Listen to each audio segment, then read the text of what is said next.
Qual é o segredo de uma vida segura, confiante e livre? Será que estamos mesmo falando de um segredo? Ou será que se trata de algo que nós já sabemos, porém temos dificuldade de acreditar? Fique comigo, eu tenho uma mensagem que vai mudar a tua vida.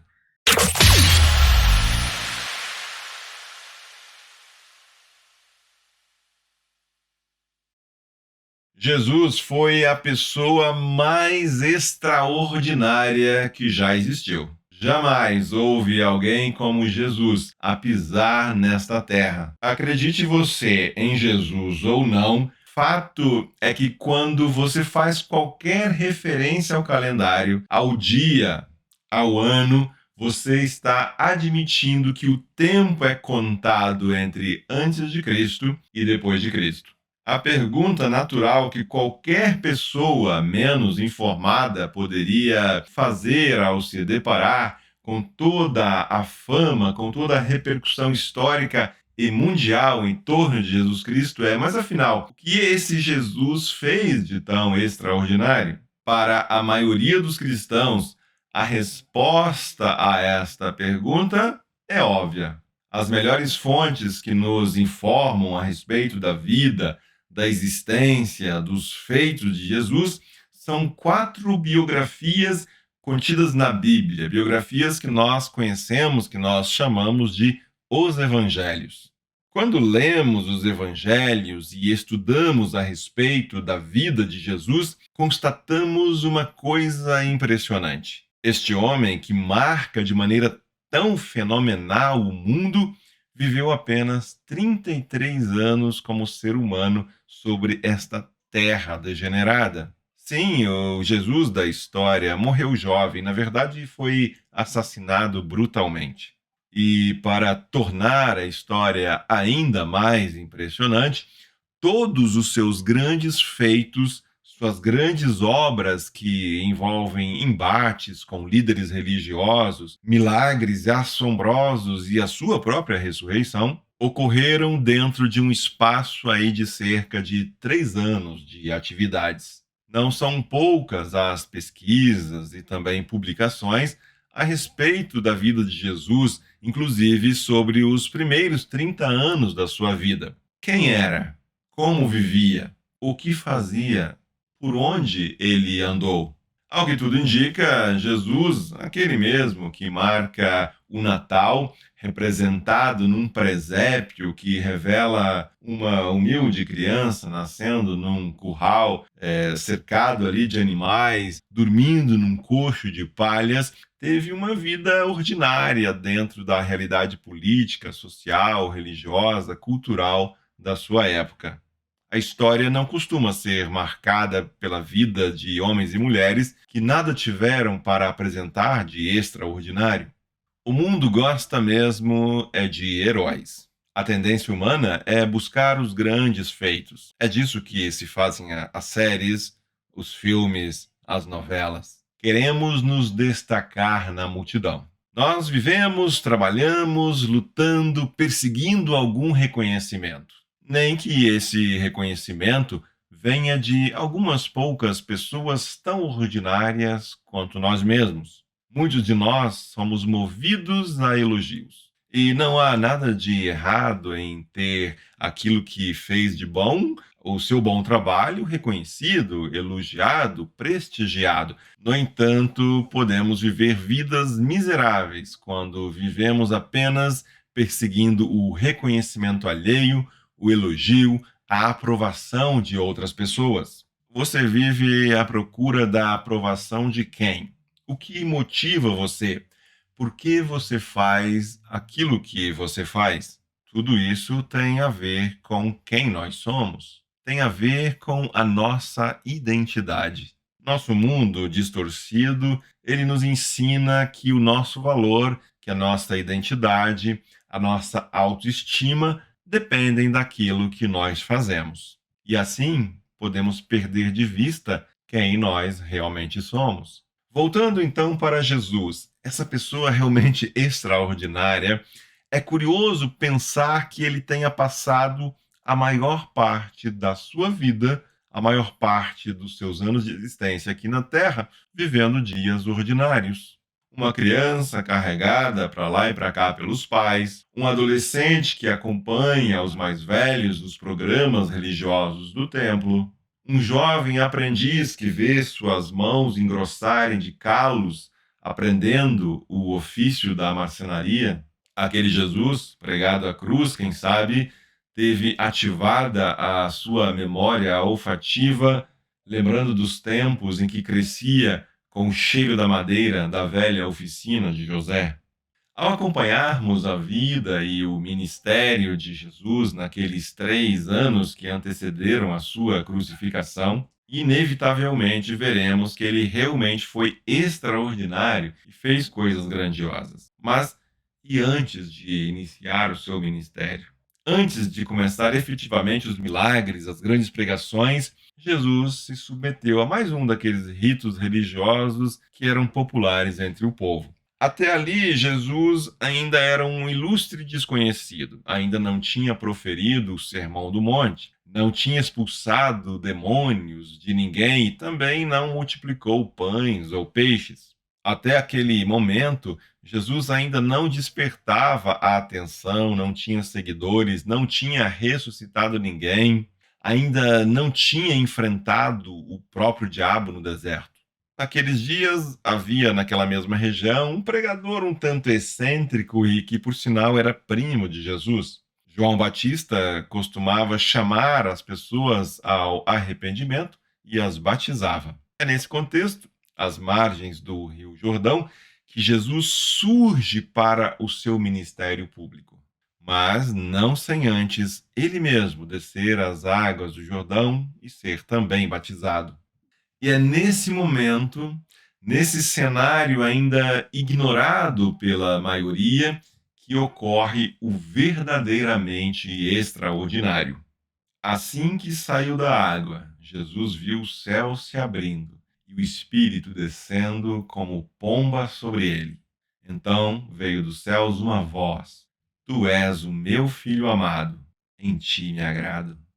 Este é o anúncio orgulhoso de um pai que se alegra com o filho. O pai afirma o seu amor, a sua aprovação, confirmando a identidade e o valor de Jesus. Mas então poderíamos nos perguntar: não faria mais sentido Deus manifestar essas palavras de aprovação logo depois de algum dos grandes feitos de Jesus? Quem sabe Deus tivesse escolhido um momento melhor se tivesse dito isso depois de Jesus ter feito bonito no deserto, resistindo às tentações de Satanás. Ou depois daquele que aparenta ter sido o seu primeiro grande milagre, quando transformou água em vinho naquele casamento. Por que não elogiar Jesus e dizer o quanto ele estava dando orgulho ao Pai logo depois que ele proferiu o seu belíssimo Sermão da Montanha? E o que dizer diante do milagre que chamou Lázaro de volta do seu túmulo, onde estava já há 3 dias? Todas essas não seriam ocasiões melhores para expressar admiração, reconhecimento, orgulho pelo Filho amado? No entanto, os evangelhos nada mais relatam sobre palavras semelhantes vindas de uma voz do céu. Pois é, Jesus, quando escuta a voz do Pai dizendo: Tu és o meu filho amado, em ti me agrado, ele ainda não tinha feito nada de muito extraordinário. É esse jovem galileu anônimo, todo molhado, cabelos desgrenhados, tropeçando ao sair da água, sai respingando as margens. É ele que escuta aquela voz que afirma: Você é o meu filho amado. Como estou contente, como estou feliz contigo. Depois disso, Jesus segue firme, segue resoluto, seguro de tudo o que tinha diante de si para realizar. Jesus não precisou agir para agradar ninguém. Jesus não precisou trabalhar para conquistar a aprovação de ninguém. Jesus não teve que se preocupar se o que ele fazia, o que ele dizia, podia agradar ou desagradar autoridades. Jesus não seguia mendigando atenção, ansiando por elogios, tentando se superar para ver se ganhava alguma fama, algum sucesso na sociedade da época. Jesus já tinha toda a aprovação e a afirmação de que precisava. A voz das margens do Jordão é o que realmente importa. Enquanto não passava para o mundo de só mais um na multidão, ele ouviu do próprio Deus que era amado, que era aceito. Isso é tudo o que importa. Nada mais do que pode e precisa ser feito visa buscar afirmar uma identidade, mas por ter sua identidade resolvida em sua relação com o Pai, agora tudo mais pode ser feito. O primeiro grande desafio de Jesus foi caminhar para o deserto. Ele vai de forma solitária, ele segue para ser tentado pelo próprio demônio, mas ele segue com a declaração de que o Pai o ama. Ali, no deserto, com fome e sede, aquela declaração de amor seria colocada a toda prova. Será? Será que é verdade? Será que com tudo isso eu sou mesmo querido e amado pelo Pai? Será que não há um jeito mais fácil? O mundo tem tanto a oferecer. Será que uma declaração de amor é o suficiente para eu ser quem eu devo ser? Será que é este mesmo o caminho certo? Tantos seguem aspirando o palácio, os tronos, a fortuna, o sucesso, a glória, as palmas, o reconhecimento. E olhe para mim, passando fome, sujo, empoeirado, ouvindo vozes num deserto árido cheio de cobras e escorpiões. Ali, no deserto, Jesus teve que fazer uma escolha: ouvir a voz que dizia amá-lo e que o afirmava, ou seguir a voz que prometia fama, sucesso, fortuna, reinos, poderes, aplausos. A voz que vem do amor não impõe condições. Nada promete, apenas afirma: Você é meu filho amado, em você me alegro.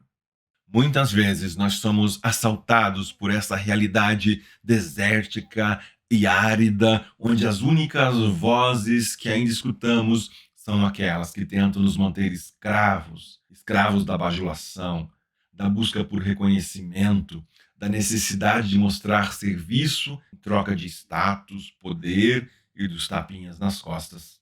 A voz de Deus não livrou Jesus de passar pelo deserto. Tampouco o livrou de experimentar a cruz.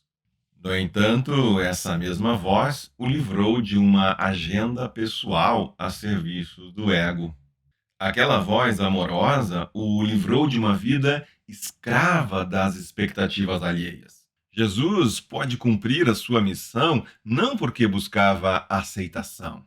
Ele a cumpriu porque sabia que já era aceito. Jesus era livre porque sabia que não precisava viver e fazer as coisas que conquistassem o amor e a aprovação de Deus. Ele fez o que fez com mais convicção ainda, com mais determinação e coragem, porque sabia que já era aceito, que já era amado pelo Pai. O Verbo se fez carne, a palavra se fez homem, Deus se fez Jesus. A palavra se tornou ação em nosso favor. Jesus é a expressão de amor de Deus que o mundo precisa ouvir. O gesto de Jesus faz ressoar a voz de Deus sobre o mundo. Ele que tanto amou o mundo, que deu seu Filho unigênito, para que todo que nele crer não pereça, mas tenha a vida eterna. Não há segredo. Esta é uma mensagem que já ecoa pelo mundo há séculos e já mudou a história de milhões de pessoas. Antes mesmo de podermos oferecer qualquer coisa, qualquer valor, qualquer conquista, qualquer trabalho, qualquer obra, a palavra da graça de Deus já nos acolheu e afirmou: Você é meu filho amado. Em Cristo eu te redimi. Você é meu. Em ti eu me alegro. Agora vá, você tem a minha bênção. Seja você também um canal de bênção para outras pessoas.